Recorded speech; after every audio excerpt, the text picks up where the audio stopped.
Alright, so we made some more progress on the black truck. I've been struggling to try and weld the downpipe, like I said before, and I've got like 2 of the pieces welded. I'll post them up here and talk about it after. After struggling to try and weld 304 stainless, which is the downpipe, I realized I was using the wrong welding rod.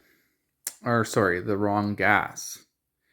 So somebody suggested get the number 12 Fuhrer cup, and I ordered it off a website, which took more time than I expected.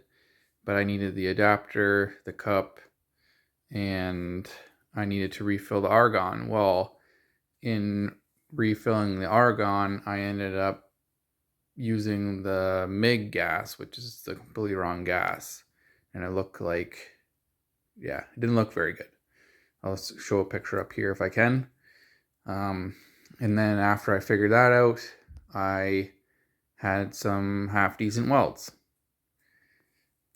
and managed to weld the flange to the downpipe piece and another, like basically a butt weld together. So I will show those as well in here.